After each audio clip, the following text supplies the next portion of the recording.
Hey, my ADHD family, welcome to another episode of ADHD Love Parent Talk, where we talk about all things ADHD. Today, my guest is Shawna. I have been really digging into the nutritionist side of ADHD, how it connects. On some of my Instagram lives, I have been talking to nutritionists about binge eating. And today we're just going to look at overall nutrition, the type of foods that people should eat. How does it connect to ADHD? So I'm very excited about this topic. So Shawna, welcome. Thank you for coming. Thank you. Thank you for having me. So tell the audience a little bit about yourself, and then why do you know so much about ADHD? Sure. So my name is Shawna Hughes. I'm a registered holistic nutritionist. I live in Canada. I live just outside Toronto. Okay. And I work with kids. I was working with kids just in general, but now I focus on ADHD and helping parents develop a more balanced diet for their children. Sometimes we look at food sensitivities and cutting out certain things that might be triggers. Okay.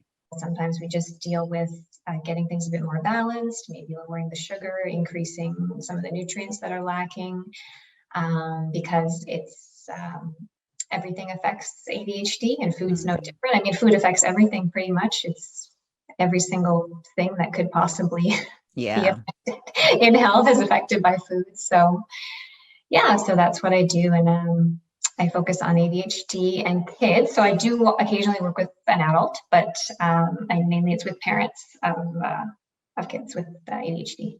Okay, very good. So you and I had talked a little bit before this video. So my question to you is, you do have a daughter that has been tested, is that correct? So why did you decide to have your daughter tested for ADHD? Okay, so she's always been very anxious, as have I, pretty much my whole life. I literally don't remember a time in my life where I wasn't a very fretful, just paranoid child. And I didn't stop when I grew up, unfortunately. And I just noticed from very early on, she was the same. And so I sort of worked on, helping her develop some strategies to deal with that. I homeschooled her for a couple of years. And she's been in a school now for 3 years.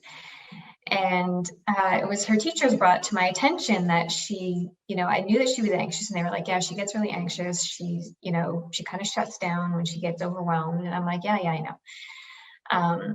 And then they kind of sorted hinting around, well, it's not just that, it's that she doesn't seem to be paying attention. And she kind of goes off in her own world sometimes. And I'll ask her something literally twice, and she'll be like, what?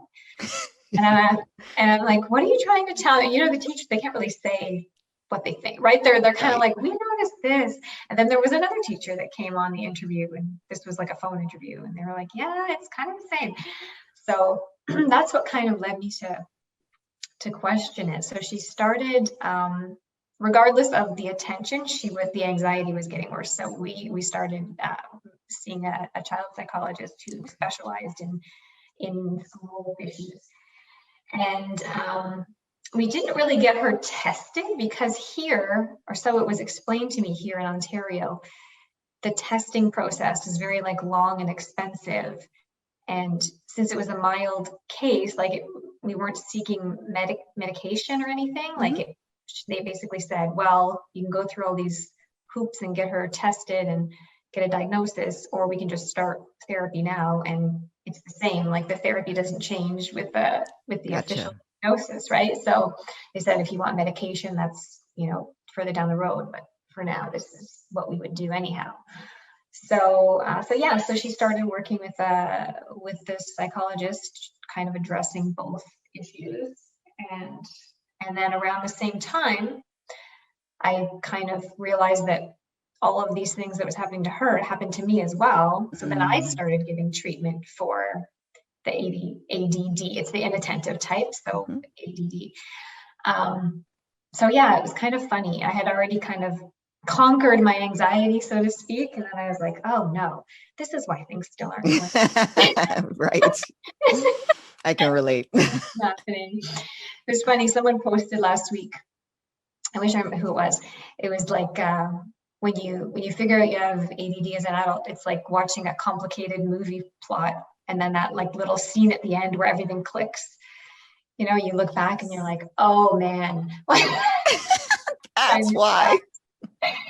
But if it's not the hyperactive type, based on the research I've been doing, it often is undiagnosed, right? Especially if you don't struggle academically and if you're, you're not climbing the walls and being disruptive, then you do kind of slip through the cracks. So yeah, I definitely can see that. And I definitely can relate to you, Shawna. I share with everybody that I was diagnosed last year at 45. And to your point, it is like that movie at the end of the movie where everything clicks. It's like, oh my God, that's why I acted that way in class and got in trouble for this. And, this is why I, did X, Y, or Z. But it just, for me, it was such a wonderful feeling to know, right? Yeah. How did you feel about it when you found out? Yeah, it was the same. Yeah. I found like the people I've talked to about it, they either get mad because they're like, oh, someone could have helped me 30 years ago. Right. Or they're like, oh, now it kind of takes a weight off your shoulders because you're kind of thinking, why am I still so scattered? Why am I still like, why are things not just falling into place? Why is this disorganization run amok? But it was the exact same for me. It was like, like the scene in The Sixth Sense where you find out Bruce Willis is dead. Like, spoiler alert if you haven't seen that, but sorry, it's old. And it's like, oh yeah, this all clicks now. So yeah. Very good. And it was kind of funny too. Like I went out working with my own, it's like, I don't even know if he's a psychologist or just a therapist. There's different titles for everything up here. But I remember like every time you'd ask me a question, I'd be like, well, doesn't everybody do that? Like, what normal? Don't you? And it's funny, I said, don't you? And he's like, yeah, but I have ADHD. That's why I do this. Gosh. No, everybody doesn't do that. That's like our thing. So anyways. That's too funny. So for your daughter, because I get this question all the time, what are some things that you did put in place for her? So you said, she started with treatment as far as therapy, but what other things helped her and what differences have you seen since then? In terms of nutrition or in terms of just what she in general, any type of strategies that were put in place to help her along after she was diagnosed or after she started treatment? After she started, I got really, really strict. I don't know a better way to put it about like the routine. Okay. And I got her very involved in the routine. So instead of like, okay, now we're going to do this every day, I'd say, you have to, it's going to be a lot better if you do this at the same time every day. So let me know when you want to practice piano, when you want to do homework, because every day it was like, oh, I forgot I have homework and it's bedtime. So we got really organized with the routine, not perfect, but and then I noticed that she was always writing. So I got her a whiteboard because I'm like, okay, there's paper everywhere. If you're writing, just like doing math, do it on this, please, because that's a lot more organized. And just we got her a new desk with the, what do you call it? Like I guess a bookshelf kind of built into it. Yeah. To keep things. Just trying to focus on the organization because that's where she gets frustrated. Is I can't find this and I don't remember where this is, and and actually she's doing so cognitive behavioral therapy is what the psychologist she works with does primarily, and that's actually helped a lot. Okay. I just got her report card today, and I was like, whoa. She never struggled, but now she was like almost straight A's. So I was like, whoa, that's a pretty big difference in a year. So that's awesome. That is so awesome. All right. So let's dive into the nutritionist piece. So you talked about your holistic nutritionist, but what does that mean? Right. So holistic nutritionist, it's a little bit different from, we have dietitians here as well. I know you have dietitians down there. So up here, anyone can call themselves a nutritionist, but there's certain private schools which only teach nutrition, where you can study and then you become, like for us, registered holistic nutritionist. There's another one, I forget what it's called, something nutritional therapist or something like this. So we study for a year. It's less, it's a year full-time or 2 years part-time. It's less clinical than a dietitian would do. Like we don't do like internships in hospitals. Okay. So we're learning the same stuff about nutrition, about like how food's digested, you know, what food's made of, all the vitamins, what they do, how much you need, etc. But it's a bit more natural. Like our teachers are almost all naturopathic doctors. Okay. And, you know, we also learn a lot more about like complementary therapies, like stress management and lifestyle techniques, where I don't think dietitians learn about that. I think it's a lot more food, almost all food. I know some who have gone on to do it themselves. Like I know people who are dietitians who do more holistic approach, but that's just of their own making. So yeah, so anyways, we work with people to develop dietary changes, strategies to implement those changes, figuring out on a personal level what they're capable of doing to make changes. You know, we learn about all the different conditions, things that can make them worse, common triggers for different conditions. Mainly we're working with people with chronic conditions that are not super serious. Like I wouldn't take on a patient who is terminal with cancer. Okay. But that's not my specialty anyway, but even if it were, but it's more, you know, chronic things like arthritis, weight management, diabetes, like type 2 diabetes, yeah, things like that, mental health.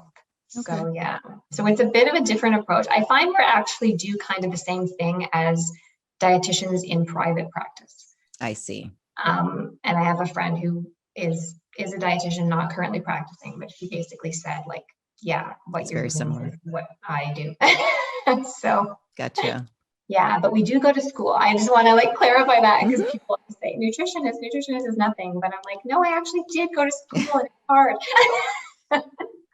You said it was hard. I can imagine. It was really hard. Okay, so that makes sense. So how can kids' nutrition tie to into their ADHD? So how does it tie together? How's it connected? Well, like anything, the better nourished you are, the better you're going to handle any condition that comes your way, right? So a lot of the times it's about just balancing out things. So with kids, if they're not getting enough protein, for example, which a lot of kids eat a really high carb diet, like a lot of bread and crackers and cereal, stuff like that. Right. And if they're not getting enough protein, there's two issues there. Like protein is what our body uses to make neurotransmitters like dopamine and serotonin, the little chemicals in the brain that are responsible for mood and attention and memory and all the things that they tend to be lower in ADHD.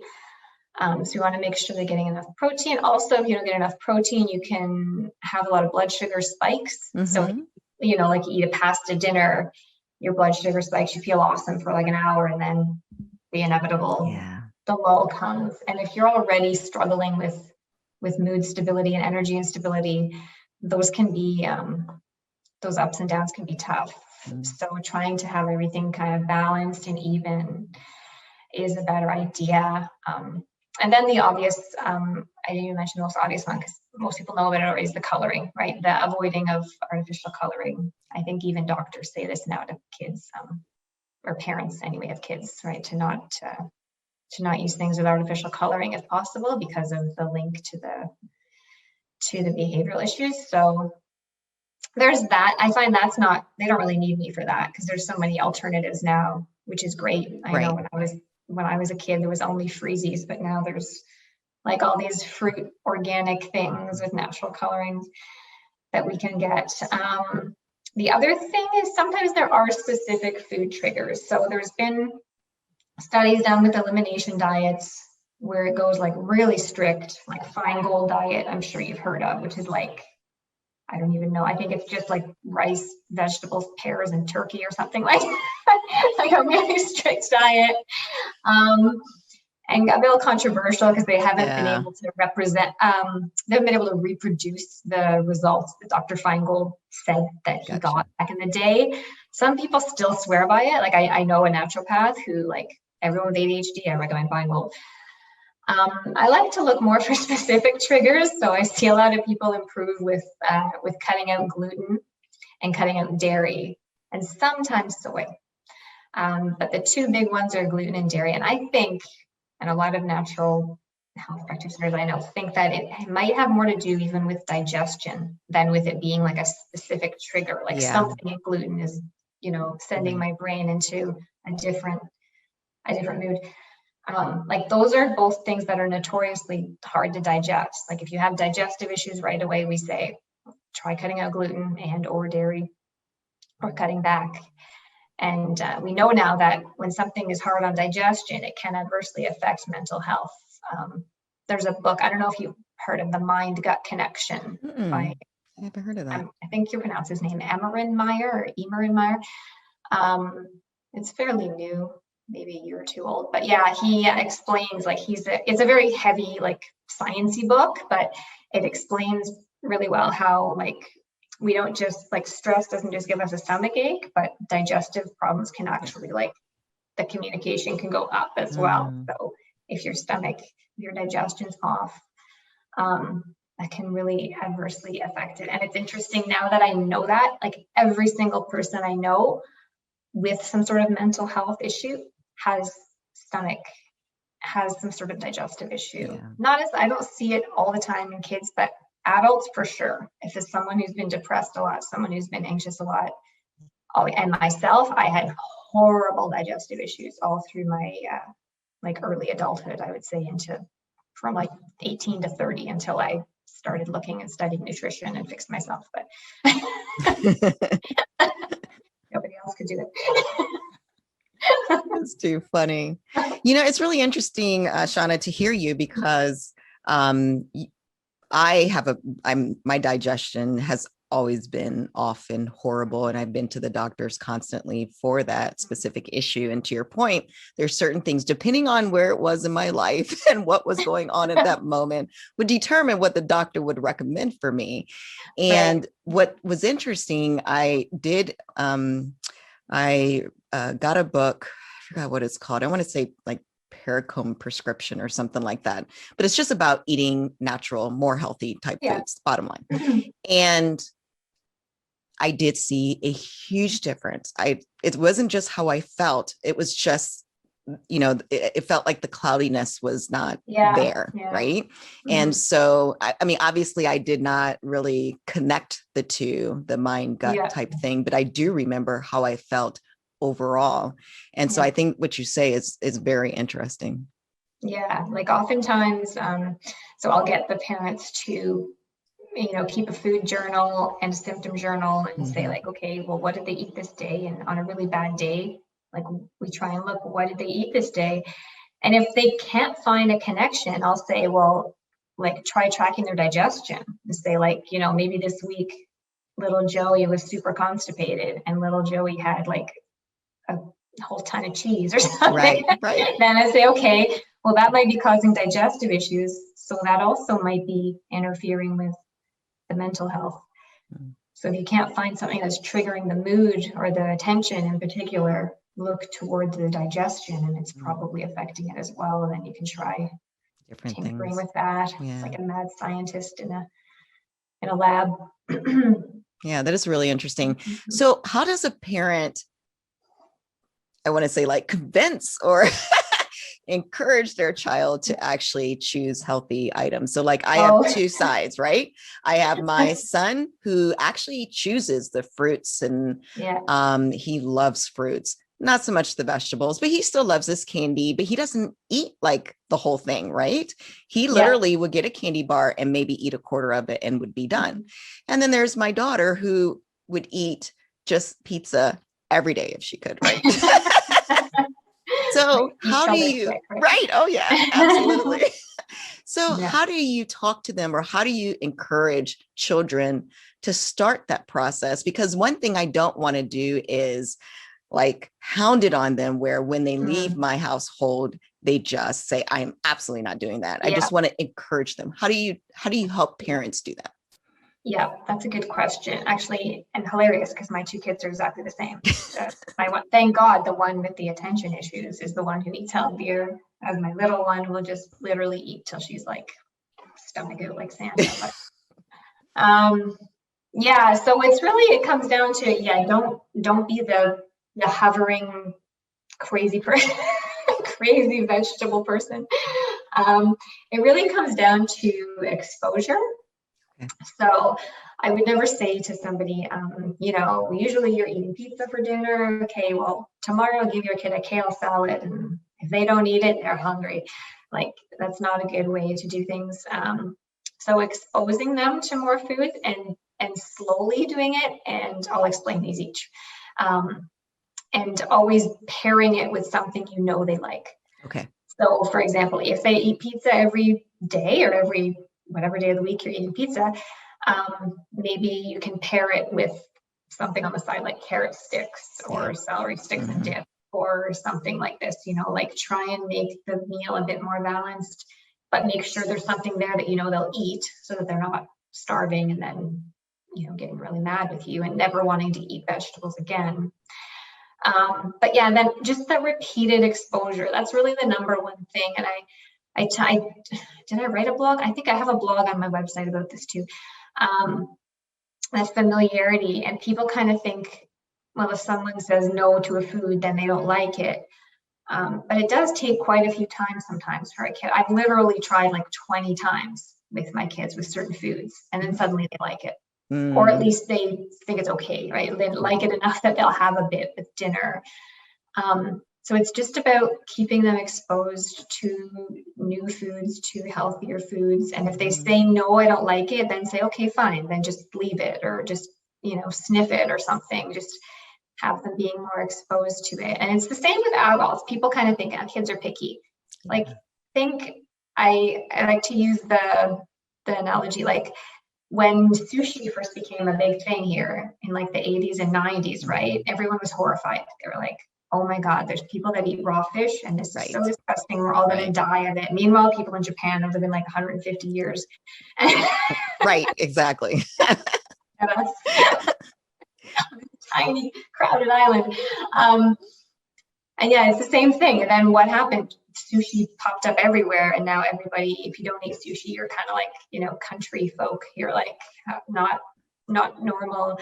And it's the same thing, just whatever is around you all the time, but that's what you're going to eat. Like, when I used to give my kids, well, I still do, when they were really young, one of their first meals, like mixed meals, was curry. And my mom was like, what kind of baby eats curry? And I'm like, every baby in India. Right. Whatever babies are given, like curry every day, So it is just about repeated exposure, familiarity, and not freaking out. Like, it takes two to tango. So if your kid like throws whatever you give them, I don't know, like a broccoli at the wall, don't yell at them or throw it back at them. So, but like, just say, you know what, and that's not a very polite thing to do with food. You can just say no. You can just leave it on your plate. Like, there's no need. Don't engage, because that's just going to make more resistance.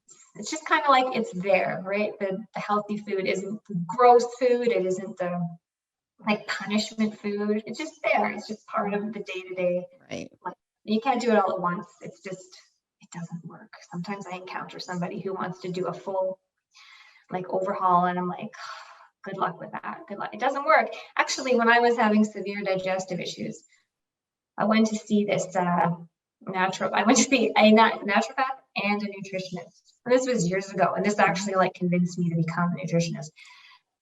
Both of them gave me this enormous list of things to avoid, and it was like everything. It was like, I had one of those food sensitivity tests done, which I don't recommend, because if that thing lights up, that just means your digestion is messed up. Like, all that means is that you can't digest those things. You're not allergic to all those foods. So anyways, I got this list of it was literally about 40 foods to avoid. It was like gluten, milk, various vegetables and fruits, almost every nut, half the seeds known to man. I don't even remember. And I tried it for like an hour, because I went to the grocery store and I literally couldn't buy anything at the grocery store. Like, all I eat is like meat and vegetables, and not even all vegetables, and certain fruits. And I was so angry. And then the exact same thing happened to me with a nutritionist. She gave me this crazy meal plan. And I was like, I don't even know what half this stuff is. It's like, oh, it's good for your, what did you call it? Like, I don't even remember. Good for the gallbladder to produce something. I don't even know. Like, it didn't, now as a nutritionist, it didn't even make sense. And it was the same thing. I looked at it. I started making a grocery list and I was like, no, I can't do this. Like, I had a baby. I didn't have time to like do an overhaul. It doesn't work. I never do that. It's always 1 or 2 changes at a time. Sure. Based on what you can do. You like, the parents know better than I do what they can do and what and exactly what they can do. Like, I had a client not too long ago who's like, I said, well, can we start with replacing this breakfast, I forget what it was, with something healthier? And she's like, no, breakfast is chaotic. That's the worst time of day. I'm not touching breakfast. And I said, perfect. Where do you want to go? Right. What do you want to try and tweak then? It's like, okay, well, I have a lot of time to cook dinner, so we'll try dinner. So that's great. Whatever they can do and however they can do it is most important. And then they just become habitual, right? You try and change everything all at once. That's a tough habit to develop. But making one change is usually doable, if you have the motivation, if you have the support too. So yeah, that makes a lot of sense. So it sounds like, from what you're saying, you don't have to get rid of all of the fun foods, right? You can balance them. Yeah, it would be weird. Yes. We talk about restriction all the time, right? And then restriction tends to get us in trouble. So, but it does sound like that. It's okay. It's okay. Yeah. I mean, everybody needs, like, who wants to live a life without treats? I mean, even, I don't even know, like, I eat treats. I don't want to say all the time because I don't eat treats all the time, but I do eat treats every week at least. And my kids eat a little treat almost every day. Like, it's not a massive king size Twix bar, but they just had a cookie right now for dessert. Like, it's not realistic in our society. I mean, I don't know about you, but I get offered a treat almost every day. Maybe not now because it's COVID times, because a lot of things are still shut down, but like every day, you go to an office, there's donuts, right? You go to someone's house, they put out a tray of cookies. You go to, the Costco and there's samples. Like, the treats are everywhere. So, and more like, if every time you eat a treat, you're going to be beating yourself up and feeling like a jerk, like a huge failure because you ate a cookie, that's a rough life. And the stress is going to do more harm than the actual treat. Like, the stress that you're constantly like, oh, I'm such a loser. Like, I couldn't even say no to a cookie. It's like, who cares? It's a cookie. Like, right. So I always focus more on adding stuff than taking away. And if you focus more on adding things in, adding more nutrient dense food in is the goal. The goal is always like to eat the most nutrients per day, right? Not to cut the most junk out. It's more like adding stuff in, because you're not going to eat a whole bunch of junk if you're eating nutritious food. Like, if you're adding more and more fruits and vegetables, well, most people are going to get full, like, from the fruits and vegetables, then they're not going to eat as many cookies. You know what I mean? Like, I don't know if that makes sense, but. But also, for me, when I have those days when I eat fruit and I have like strawberries and pineapples and blueberries, and grapes in my refrigerator. And when I eat those, it's almost like I don't need to eat the sugar because I just filled my taste buds with a lot of sweet and healthy sweets. So. Yeah. And a lot of people are like that with fruit too. And like, fruit can be a dessert. Like a huge thing I tell people all the time is, they'll say, oh, I feel so bad because I give my kid dessert every night. Like, we either have cake or a Danish or something every night. And I'm like, okay, we'll pick a couple nights maybe where you give them like berries with whipped cream. Yes. Like, that's a good treat, right? Yes. That's a lot of nutrients and not a ton of sugar. Right. And that's great, or like chocolate covered fruit, strawberries or even like apples dipped in chocolate, orange, like anything. Kids just like dipping stuff in chocolate, right? So, anything like that. So then you're adding a healthier option, and then you're not going to go after that and eat a second dessert. Probably, I don't know, maybe some people would, but most people are probably not going to do that if they're trying to make positive changes. Right. That makes sense. So, so we talked about a parent trying to go get their child to go cold turkey. So you had already said, absolutely not. Do not recommend that. That would be the absolutely wrong way to go, right? And it would be a nightmare. Like, can you imagine living with a kid after you took away all their favorite foods? Like, I mean, I could see, the one exception would be like if everything they ate had peanuts and they got diagnosed with an anaphylactic peanut allergy, then there's no option there. Right. Unless you're going to stand there with an EpiPen all day. The whole time. Yep. Yeah, like that. Yeah. But literally, like, that's the only exception I can think of, if you were deathly allergic to everything you were eating. But there's no need. Like I always say, like, do the minimum. As humans, we're kind of programmed to do the minimum work that we need to get a good result, right? Like, why would you take it from me? I've tried all these all-in-one diets like so many times. You can't sustain them. And then when you break the diet, you feel like an idiot and you feel like a failure, and you're like no further ahead. So you're further behind because you feel like a failure, right? Yeah, that's true. Yeah, that's true. So for like lunches, because by the time this video posted, we're going to be getting into the school year. So like lunches, what type of things do you suggest that people put in their children's lunch to balance that? So a little fun and still be nutritious. Yeah. So I don't know if do you ever use bento boxes? I don't know how old your kids are. No, I don't even know what bento boxes are. Oh, I wish I had known. I would have brought one. I don't know where they are in the house right now because we've been locked out of school since Easter here in Ontario. So that's true. A long time. But it's like a little, it looks like a lunchbox that's got little compartments in it. Oh, it's got like 5 or 6. Yeah, makes sense. Those are called, maybe they're not called bento boxes everywhere. Yeah, I don't know what they're called, but yeah, I know what you're talking about. They have the little compartments. So those are great because some of them are even labeled like protein. Nice. Sometimes they're labeled weirdly like dairy, and like not everyone eats dairy, but yeah, so I say, in a box like that, it's perfect to try and put like 2 protein sources if you can. Usually they have 5 components and then a little one for dessert in the middle.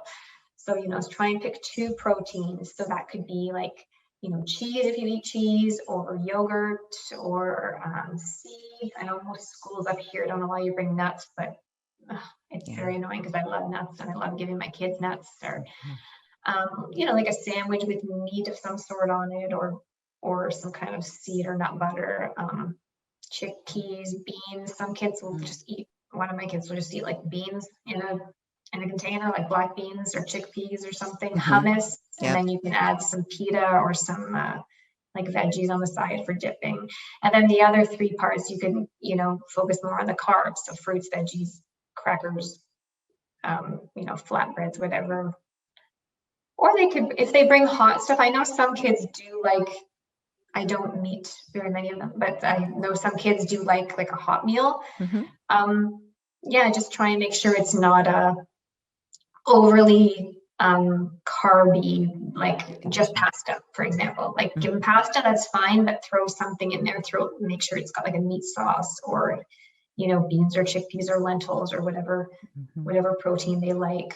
Or else make sure on the side you've given them something, maybe yogurt or cheese or something, trail mix, something that's gonna fill them up and keep them from getting those sugar spikes. Or you can use, so some people don't like it, myself included, but there are pastas made of lentils and chickpeas now. Oh, really? That you can get, yes. And some people, quite a few people that I work with really like them. And the lentil one is better than the chickpea one, in my opinion, but they're really high in protein. Like they're almost as high as just eating, like chickpeas or beans. So you can do that too. There's a lot of, I just wrote a blog about protein. You can, at the end, I can give you my website, and I did write a blog and I listed them all on there. Granola has a lot of protein usually. Yeah. Okay. So there's the bottom line is there's plenty of options. You just have to take a Yeah, moment. yeah. Just Yeah. try and mix it up so they don't get bored. I know that's the big thing with my Yeah. kids. But don't mix it up too much because then they expect a new thing every single day. And it's like, Right. I'm not a restaurant. You're not getting a new thing every day. So That's so true. That is so true. All right. So I think you pretty much, I believe, mentioned this, but we talked about children in general, the rules of, or the options that you had mentioned for packing children's foods. Was that pretty much children with ADHD, or is there something different that should be packed for them? oh, like in a lunch? Mhm. Is that pretty No, much the same? Okay. yeah, not really. I mean, I would just avoid the colored things. Okay. Sometimes people give their kids little juvie things and they don't know that they have the coloring in them. There's a lot of options now, like I'm not going to remember the name of it. Yum Earth, is it? Mm. That has the food coloring free gummy things. Yeah, I would just, yeah, like there's not specific things I recommend for ADHD. It's more about a balance Okay. and trying to keep things balanced. I mean, there's a link that people with ADHD have lower levels of omega-3s. Yeah. But I've heard that. unless your kid wants to bring a can of sardines to lunch, that would probably not Be be. smelly. Yeah, I mean, yeah, like so, like fish, like fatty fish, like sardines and salmon is great for omegas, but probably not ideal in a lunch. I don't know. Some kids bring a salmon sandwich, I guess. Um, and yeah, a lot of people just don't eat enough omegas anyway, and they end up taking a supplement. You could do chia pudding. That's got some omega-3 in it too, if they like that. But yeah, I wouldn't really say there's like, this is the food you must be eating when you have ADHD. That's kind Okay. of So just pretty much a balanced meal and then watch certain types of diets, that type of thing. Yeah. Okay. Okay. That makes sense. So as far as the parents, once they really start to get their children on a nutritional path, what changes do parents see? What have they told you? In the children's behavior. Mm-hmm. Yeah. A lot of the time I get told the sleep improves quite a bit, just because balanced diet is good for sleep, right? Sleep improvements. A lot of the times the mood tends to balance out. So it's not as much, I'm mad and then I'm happy. Like a lot of kids with ADHD are quick to anger. Mm-hmm. At least the ones I've seen. So there's more of that. And then depending on how far things go, I do see people, reporting more focus. And everything's kind of connected, right? If everything's more balanced, then they're going to sleep better. They're going to focus better if they're sleeping better. The energy level is not so up and down, right? Like if their blood sugar is stable, they're going to be less inclined to be jumping up and down everywhere. It's a little bit of everything, I would say. Like in terms of symptoms, but I do hear a lot of people saying sleep improves quite a bit. So I think that might be why other things improve. Right. Right. And digestion improves. If there is some digestive problem and they say, oh yeah, they don't get heartburn every day anymore. That's another topic altogether, heartburn. That's too funny. Another one of my irks is like all these people being medicated for heartburn. It's like, did the doctor tell you to change your diet at all? Yeah. There's a lot of things out there that can cause that. So yeah. So it's really interesting to listen. I mean, this whole topic is the way that I grew up. I was very blessed to be in a household where those type of things, that type of direction actually happened. So my mom always balanced the meals.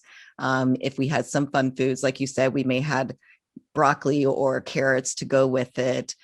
She was about making sure that we also balanced, having chips here, but then the rest of it would be healthy. So I'm very conscious about eating healthier. Doesn't mean I do it all the time, right?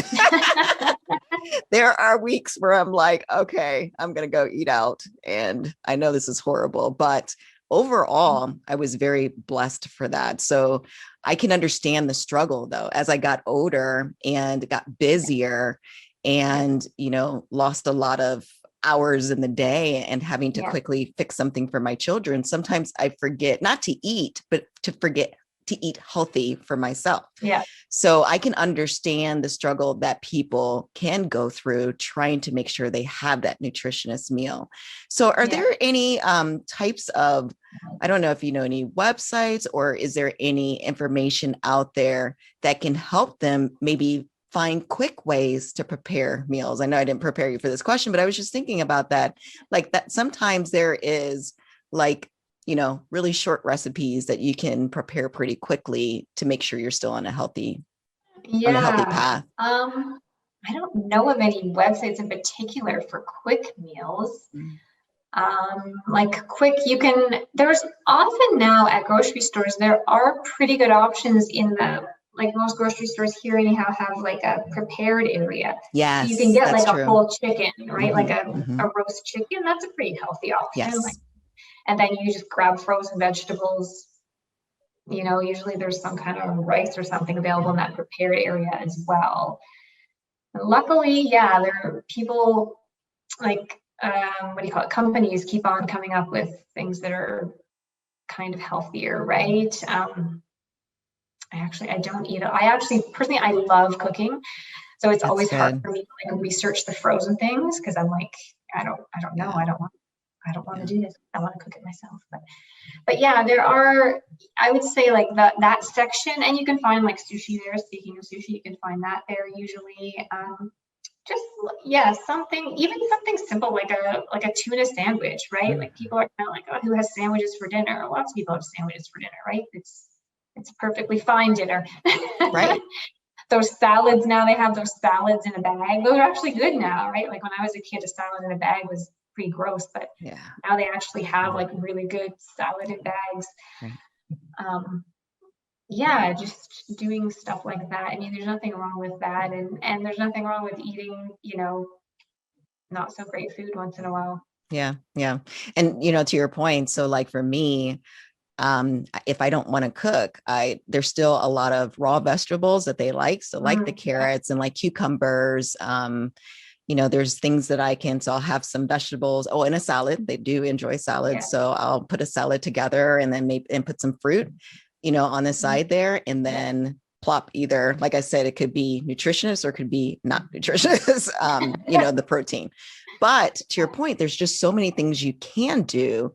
Yeah. Again, it's just getting used to preparing that way, but there are so many little quick things that you can do. So even now the vegetable, you can get like the pre-cut vegetables now at the grocery store with the dip. You can get like the big tray, or you can get those mini. Like people are really getting, I feel like the tides are turning. Like we went pretty downhill nutrition wise for the past maybe 20 years or so. Now things are people are kind of realizing, wait a minute, this isn't so good.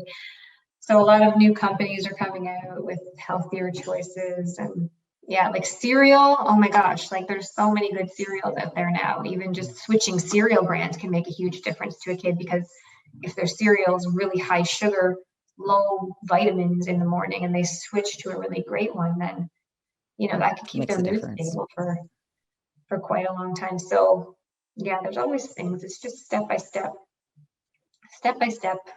one step at a time. And it's like when you're doing anything, right? When you're learning to drive, you didn't just like take off and go on the highway, right? Right. You'd be dead probably. I would have been. I ended up in a ditch for trying to drive a car. I'm not a naturally good driver, but it's the same with everything. Like you start a little bit at a time. And I don't know why they think that food is different, like from any other skill than, learning a language. You don't go and like just go. Well, some people do actually. Like usually you start with a few words and then a sentence and then maybe a paragraph or two, and then you can watch a movie in that language. Like it's a step-by-step process. And for some reason people think it's food, I could just do it all at once. And I'm like, no, you can't. It's just a skill. Like healthy eating is a skill. It really is. We're not taught it anymore, right? Kids don't take home ec anymore, and the nutrition that they're given, at least up here, is the knowledge isn't great. So you just have to Yeah. keep at it one And step you at have a time. to just learn what you appreciate, what tastes good to you. So Yeah. that takes time too, right? Yeah. And Discovering. sometimes it takes time to get used to something, and then you'll find eventually that you don't like the more processed stuff anymore. Like, Right. I can't eat like candy anymore, like Halloween candy. The Mm. magic is gone now because I'm always making my own desserts now, and I'm used to Oh, those, nice. more natural flavors. And then the kids bring home candy, and I'm like, ugh, this is That this is is not really good. interesting. That's really interesting, Shawna. So is there anything that we haven't covered that you want to share with the audience, share with the parents, anything we didn't touch, or any type of summary? Any last thoughts? I have my own notes here too. I didn't look at them at all, so I You're don't know. fine. Oh yeah, just about the parents in general. Like I find a lot of parents now, we've kind of given all the power to other people. So I find they like the best part about my job is like I don't really see the kids, right? Kids don't come to the meetings with me and sit on the Zoom call and take notes, right? Like I'm talking to moms usually. So I don't really see the changes in the kids. They tell me about it. But the best thing is when I see like the parent get that little like bit of confidence back. Yeah. Right? They kind of light up because they're like, yeah, I did that and it worked. Like I actually am able to do something to help my kid with this. Which I think it's great, but it's sad. It's sad that we've come to this point where Yeah. now we get this diagnosis, we go to the doctor and we think that's it. Like I just have to do what the doctor says.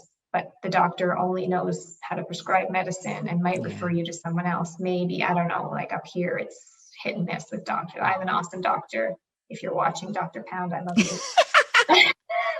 But other people are not so lucky, right? Their doctor's just really dismissive of the whole thing. And then I find the moms, they go on social media and they either get completely overwhelmed or like bossed around by other moms who say like, well, you have to cut out all these preservatives or else, what do you expect's going to happen, stupid? Right. Or you get like full on shamed. I've seen people in like ADD support groups, like full on attacking moms for asking questions or like doing some, I don't know, doing some like minor, I want to say infraction, but like some minor, it's not really recommended.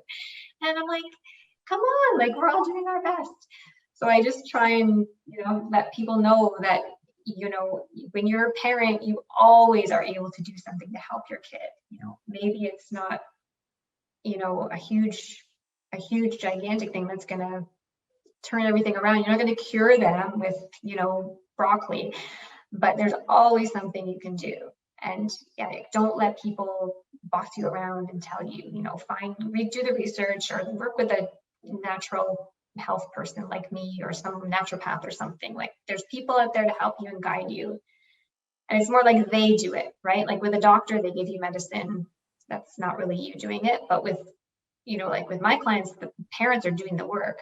Right. I'm giving you advice, I'm giving you guidance, but you actually have to do it. You actually have to do something. Yeah. And it's great. They light up and they're like, yeah, this wasn't even that bad. I was able to do it. And now, little Gracie is doing well. I'm like, yeah, great. You're a mom. You can absolutely take care of your child because you're a mom. And that's our job. And yeah, that's my rant. But I really like what you're saying. I mean, through this whole interview, there's a couple of things that I pick up. Number one, what you're saying is not crazy, right? You're talking about balancing meals. You're talking about avoiding certain things that could hurt that particular child, be it dyes. You had talked about nuts, but that's more of an allergy situation. Yeah. You talked about, no, don't try to go cold turkey and just think that's going to work and help, move your kid from, this I'll call it fun diet to a completely nutritional, and don't get me wrong, to your point, eventually a lot of the foods that you eat, natural foods, oh my goodness, like you said, having some fruit with a little whipped cream, that can be so wonderful once you train those taste buds. Yeah. But going from junk food and then to nutritious food, cold turkey, not going to work. So I really just like the overall, what you're saying, from beginning to end. Yeah. Yeah. That's what I try and be, the sane choice. I was going to make that my slogan, and then I thought it was super weird. The sane choice. That is too funny. Like the word sane offensive now? I don't know. Right. So is there any type of resources that you can recommend, be it books, podcasts, or anything that people can tune into? I don't really listen to a lot of I listen to your podcast, and I do a lot of I look at stuff on Instagram, but and the books I read are really like nerdy science books. So like the mind-gut connection is good. Okay. I do a lot of PubMed research, which I don't know if you know what PubMed is. It's like a search engine for research articles. Oh, okay. You can look up, research on a certain topic. I like Additude, that website, because they tend to condense everything in blog form, and they tend to be also not extreme. Like they don't, push their weird extreme agenda on anybody, So yeah, those are the ones that I use. Okay. Yeah, that's good. And if they have any more questions for you, Shawna, how can people get a hold of you? And, what's your handles what's your handle on Instagram? What's your website? All of that. It's at Shawna Hughes Nutrition. Shawna spelled with a W. And then my website's just shawnahughesnutrition.com. Yeah. Awesome. On Facebook and Instagram, and that's it. And the website. And I have a Facebook group actually that I just started. So, come on over. What's the Facebook group? You can just get to it on my website. If you go to shawnahughesnutrition.com, there's a thing in the menu to get to there if you want. Perfect. Well, thank you, Shawna. This was really good. And this is just, like I said, in line with what I'm trying to educate the parents with. And nutrition, like I said, it's always been important to me. That's just the way that I grew up. So I'm really, thank you for your information. It was good. No problem. It was my pleasure. Awesome. All right, everyone. That concludes another episode of ADHD Love Parent Talk. If you want more content like this, please do not forget to hit the subscribe button and then hit that notification bell, because every time a video comes out, you will be notified. And I know you absolutely love Shawna. She's awesome. So make sure you hit that like button. All right, everyone, have a great day. Bye, Shawna. Bye. Thanks.